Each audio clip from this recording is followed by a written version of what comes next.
Good morning, dear students. Let's continue with Standard 7th History, Chapter 3, The Delhi Sultans.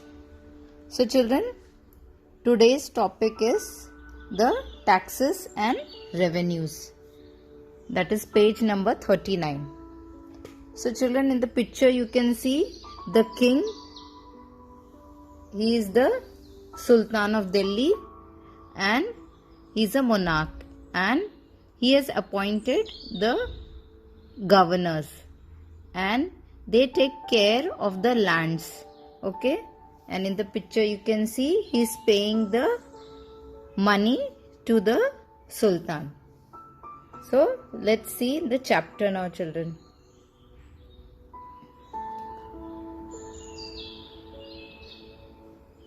So the Sultan, the Delhi Sultan, okay, were the Khaljis and the Tughlaqs.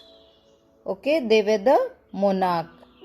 Okay, they appointed military commanders. Okay, the local commanders called Iqtadar. They were known as the land. The land was known as Iqta. Okay, which they were holding. And the holder were called Iqtadars. So the Khaljis and the Tughlaq appointed local commanders called Iqtadar, okay, or Mukti. Iqtadar or Mukti they were called. And the lands given to them to manage were called Iqtas. Understood this, my children? So Iqtadar led large campaign. So large military campaign. They used to take care of the military campaign and maintain law and order. Okay, they used to maintain the law and order. And even they used to collect taxes, children. Okay, they used to collect taxes, the revenues, and they used to give salary to the military. Okay, this Iqtadars or Mukti, this was the function they used to carry on. And then this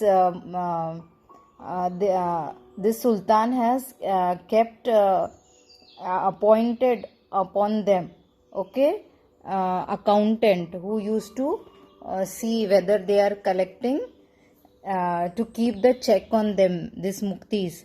They were assigned Iqtas only for period of time. Okay, during only short period of time they were given this land, and accountants were appointed to check the revenue they collected, because whatever the revenue they were collecting, they were giving properly to the Sultan or not. So this accountant was elected by the king. The Sultan used to appoint this accountant, and he used to see that these Muktis are collecting taxes properly and maintaining their soldiers, okay, properly, and they are giving the rest of the amount to the king properly. They are doing everything fairly. That was checked by this accountant. So under the Alauddin Khalji, okay, children, the state and the government started collecting land revenues directly. So now what happened? First, these land revenues were collected by these Muktis, okay, or Iqtadars.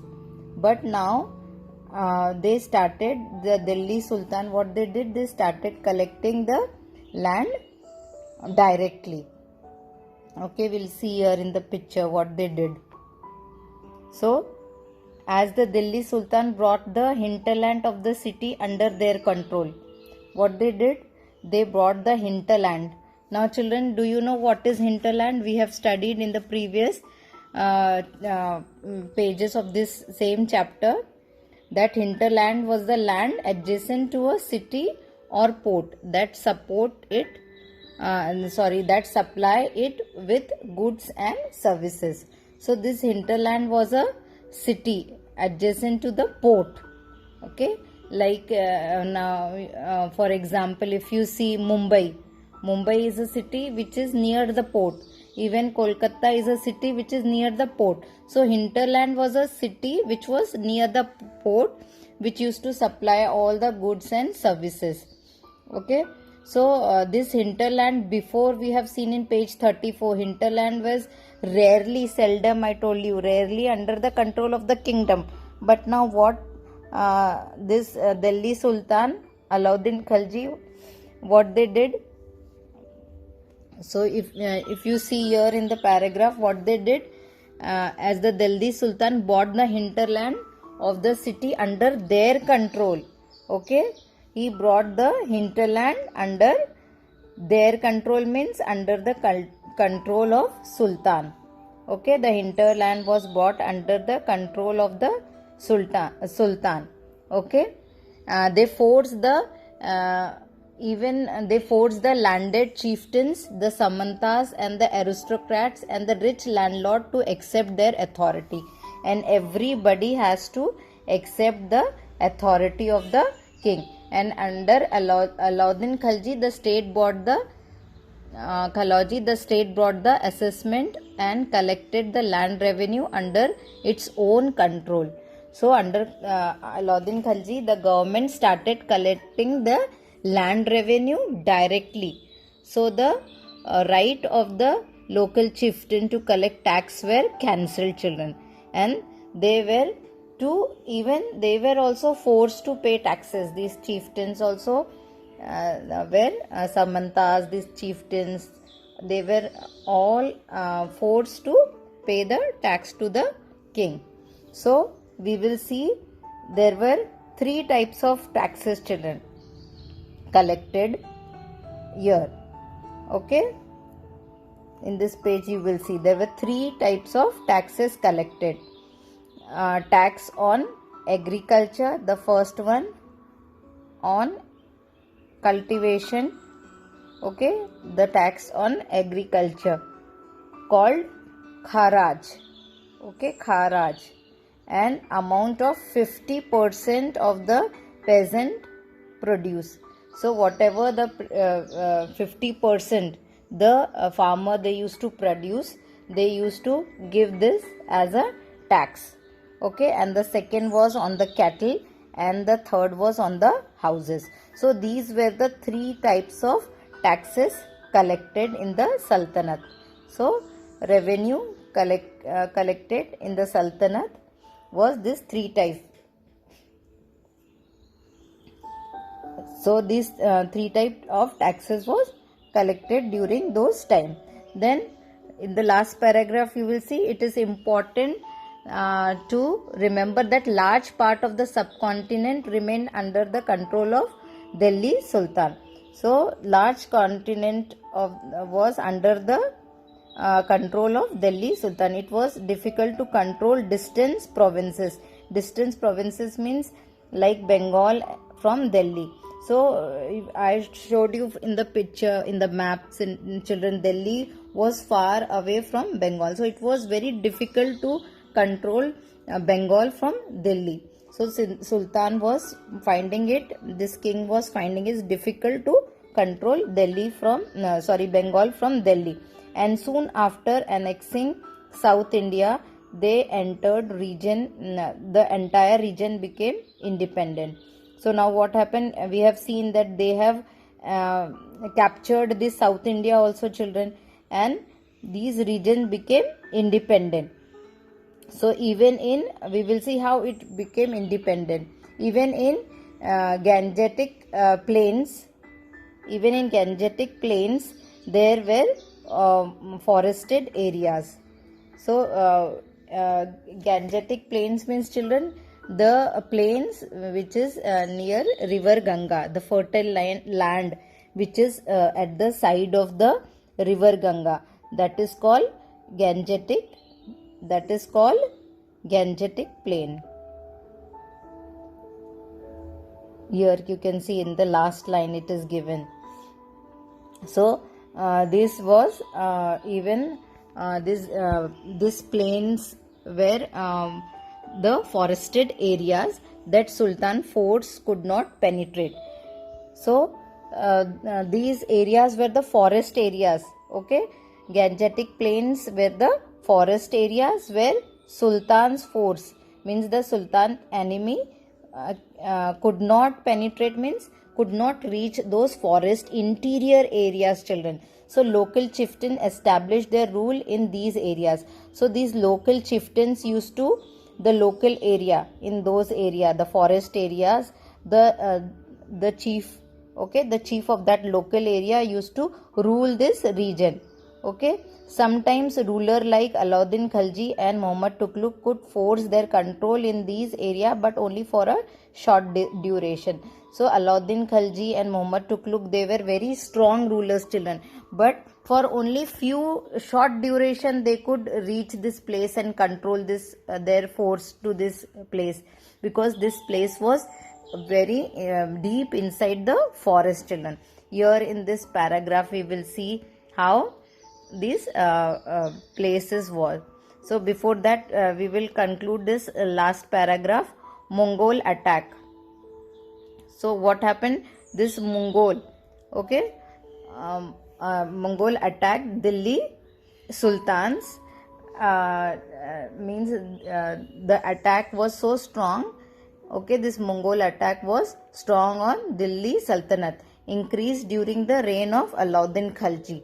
Okay, during the Sultanate, during the rule of Alauddin Khalji, this Mongol attacked the Delhi Sultanate. Okay, and in earlier year of Muhammad Tughlaq rule, even in the Muhammad Tughlaq rule also, this Mongol has attacked the Delhi Sultanate, children. So then coming back to this chieftain and their fortification, we will see what was Ibn Battuta saying about this. So chieftains and their fortification. Now chieftains and their fortification. Fortification, what is fortification, children? Fortification, I told you, fortification means strong walls or a area which is covered with from all the side, that is fortification or fortified. So chieftains means the Sardar who takes care the of that area. Okay, chieftains and their fortification. So here Ibn Battuta, okay, a 14th century traveler from Morocco, Africa, explained that chieftains sometimes. So he has explained about the chieftain Ibn Battuta. Okay, Ibn Battuta was traveler. Okay, in his travelogy, he was from Africa. So in his travelogy, he has written about the chieftain and the region which they look after, these chieftains. So often fortified themselves in mountain, in rocks. So he is writing in his travelogy that fortified themselves in mountain, in rock, uneven and rugged places, as well in the bamboo groves. So they have fortified, these chieftains have fortified that area, okay, in the mountain area, in the rock area, even they have fortified their place with bamboo grooves. That bamboo grooves means they have grown bamboos, children, around their areas. In India, the bamboo is not hollow. So the bamboos are grown in such a way that nobody can cross that the wall of bamboo. Okay, the bamboos are so close to each other, like this, children. Okay, so close to each other, it is made like a wall. Okay, the area is made up like a wall. Okay, and nobody can pass this bamboo grooves. So like this it was fortified. The area was fortified with bamboo, not hollow, it is big. It serves part of so intertwined that its several parts are so intertwined that even fire cannot affect them. So it was so thick and intertwined that even the fire could not affect them. Okay, and they are on the whole very strong. The chieftain lived in these forest which served them as a ramparts inside which are their cattle and their crops. So they were living in such a protected, okay, bamboo wall was made around their area, their region. Okay, children, wherever they were staying, it was fortified with this bamboo walls that even fire couldn't pass. Even they were so much protected inside. Even their cattles were inside, even their crops, they were growing inside that area. There is also water for them within, so they had water inside only. They were not going outside to get water. Rain water which collects there. So they used to collect the rainwater and they used to use those rainwater there inside. Hence they cannot be subdued except by powerful enemies. So they were not, nobody could harm them, children. Okay, only a powerful enemy can. But who entered these forests cut down the bamboos with specially prepared instrument. But to cut this forest and this bamboo, they needed only some special instrument. So it was not easy to cut this bamboo and enter the region of that these fortified region of these chieftains. So describe the way in which the chieftain arranged for their defense. So this is the way.